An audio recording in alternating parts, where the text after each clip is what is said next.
अपने करियर की शुरुआत में मैं एक लड़की के साथ एक अपार्टमेंट में रहा करती थी। उस लड़की का नाम जॉय था। इस दिन ये हादसा हुआ। मैं और जो अपने घर में लैपटॉप पर पर्च देखते हुए पिज्जा खा रहे थे। हम इस फिल्म में इतने ज्यादा खो गए थे कि जब घर की घंटी बजी तो हम चौंक गए। ओह गॉड, इस वक्त कौन है? मैं जाकर देखती हूँ। मैं बिस्तर से उठी और दरवाजे की तरफ गई। मैंने दरवाजे पर बने छेद से झांक कर देखा तो मुझे वहां ठीक ठाक कद का स्वस्थ आदमी खड़ा हुआ दिखा। वो एक फायरमैन था। ये सोचकर कि हो सकता है कि बिल्डिंग में कोई जरूरी बात हुई हो, इसलिए मैंने दरवाजा खोल दिया। क्या सब ठीक है?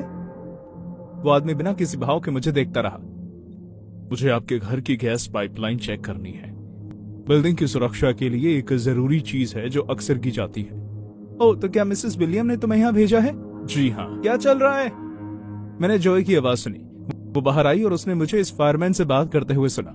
मैंने उसे सब कुछ बताया और उसे मुझे और उस आदमी को कहा कि मैं पहले मिसेस विलियम से बात कर लेती हूँ। हाय मिसेस विलियम, जॉय बात कर रही हूँ। क्या आपने रूटीन पाइपलाइन चेक करने के लिए किसी को भेजा है? ओह हाँ, ये बस रोजमर्रा का काम है, वो ज्यादा वक्त नहीं लेगा। ओह ठीक है, शुक्रिया। हम दरवाजे से हट गए और हमें उस आदमी को अंदर आने दिया। उसने कुछ नहीं कहा, बस अजीब ढंग से मुस्कुराते हुए अंदर चला गया और हम अपने कमरे में आ गए। हम बस इंतजार ही कर रहे थे कि कब ये आदमी अपना काम खत्म करेगा। पता है, मिसेस विलियम बहुत ही अजीब तरीके से बात कर रही थी। क्या तुम ऐसा क्यों कह रही हो? उनकी आवाज बहुत अजीब लग रही थी, यहाँ तक कि उन्हें हिचकियां भी आ रही हैं। और मैं हंसने लगी। अरे बस भी करो यार, तुम एक छोटी सी बात के बारे में कुछ ज्यादा ही सोच रही हो। उस बेचारी बूढ़ी औरत की तबीयत ठीक नहीं होगी, आखिर वो 76 साल की है। शायद तुम ठीक कह रही हो। हमने वापस से फिल्म देखना शुरू कर दी और पीछे से किचन के औजारों की आवाजें आने लगी। कुछ समय बाद हम परेशान हो गए। वो आदमी बहुत समय लगा रहा था। हम सोचने लगे कि अब हम क्या करें कि तभी उसने हमें आवाज लगाई। मैम। हम दोनों ये सोचकर जल्दी से उसकी तरफ गए कि शायद उसका काम हो गया हो। लेकिन जैसे ही हम लिविंग रूम में आए तो हमने देखा कि उसकी तरफ फायरमैन के कपड़े पहने हुए एक और आदमी हमारे घर अंदर आकर दरवाजे को बंद कर रहा था। मुझे मदद की जरूरत थी, इसलिए मैंने दोस्त को बुला लिया। अब मैं अपने माथे पर पसीना महसूस कर रही थी। उस आदमी ने हमारे घर में किसी और आदमी को बुलाने से पहले हमसे इजाजत लेना भी जरूरी नहीं समझा। वो दूसरा आदमी अब मुझे ही देख रहा था।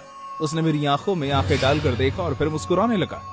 उसके कपड़ों से घटिया दारू और सिगरेट की बदबू आ रही थी। जॉय ने मेरी तरफ देखा, वो भी डरी हुई थी। कितना टाइम लगेगा? वेल बस कुछ ही मिनट। मैं बिना कुछ समझे बस वहां खड़ी रही।